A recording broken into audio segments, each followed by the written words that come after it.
안녕하세요, 박 셰프입니다.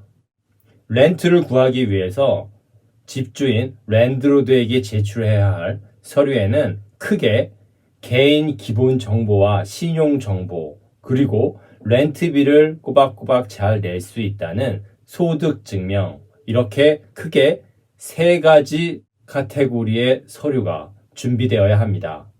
지난 시간에는 개인 정보와 신용 정보에 관련해서 필요한 서류들을 정리해 드렸습니다. 밑에 첨부해 두었으니 참고하시기 바랍니다. 오늘은 저번 시간에 이어 렌트비를 꼬박꼬박 잘 낼 수 있는지 랜드로드 집주인이 가장 중요하게 생각하는 소득 증명에 관해서 알아보겠습니다.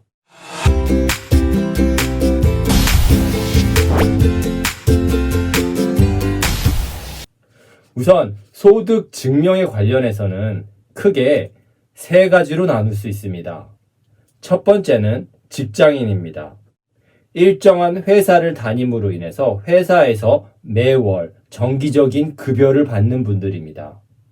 두 번째는 개인 사업을 하시는 분들입니다. 이분들도 회사를 다니시는 분들처럼 매월 정기적인 수입이 있겠지만 기본적으로 다른 배경을 가지고 있습니다. 그리고 세 번째는 유학생과 같이 일정 소득이 없는 사람입니다. 우선 가장 많은 직장인의 경우는 고용증명서, Employment Letter와 Pay Stub이 필요합니다. 이 고용증명서는 말 그대로 해당 회사에서 현재 근무하고 있다는 증명을 확인하는 서류입니다. 이 고용증명서에는 옆의 이미지에서 확인할 수 있듯이 세입자분의 급여, 직위, 정식 직원인지의 여부, 근무 연수, 작성자의 사인 등이 기재되어 있어야 합니다. 또한 고용증명서를 발급되는 시점에도 근무하고 있다는 확인이 있으면 더욱 좋겠죠. 그리고 페이스톱은 일반적으로 2주 단위로 1개월에서 2개월 동안 받은 급여 내용을 확인하기 위해서 사용됩니다. 즉, 렌트를 구하려는 시점에 최근까지 실제로 소득이 있었는지 확인하기 위한 서류입니다. 그 다음으로는 자영업자, 그리고 개인 사업자에 대해서 살펴보겠습니다.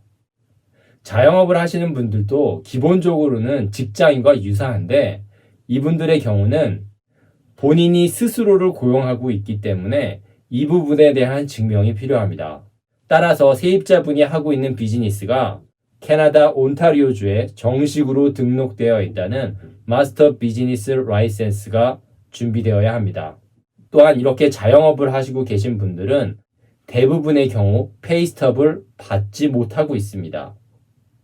왜냐하면 스스로가 만든 자영업 또는 개인 사업이기 때문입니다. 이런 분들에게는 T1 제너럴이나 NOA를 통해서 소득을 증명할 수 있습니다. T1 제너럴은 매년 개인의 소득 신고에 대한 세금 환급과 관련된 모든 정보를 담고 있고 특히 모든 소득 내용을 담고 있습니다. 따라서 이 서류를 통해서 집주인은 세입자가 벌어들인 소득이 얼마나 어떻게 신고되고 있는지 또한 알게 됩니다. 그리고 NOA는 매년 벌어들인 근로소득에 따라 얼마만큼의 세금이 징수되고 환급되었는지 확인할 수 있는 서류로 직장인은 물론 자영업자에 신고된 근로소득을 확인할 수 있습니다.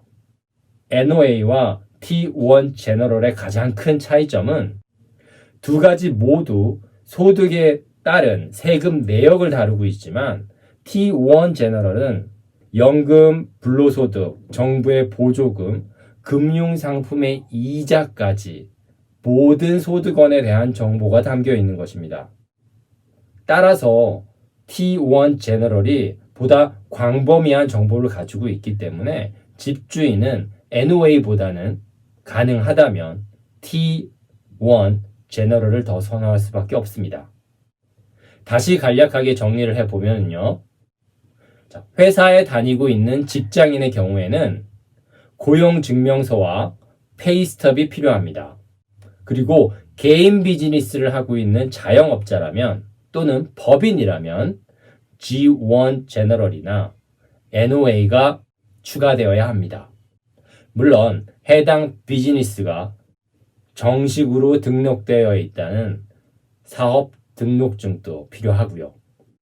자, 그럼 도대체 어느 정도의 소득을 증명해야 집주인이 만족할까요? 당연히 렌트로 입주할 유닛에 따라, 환경에 따라 그 차이는 클 수밖에 없습니다.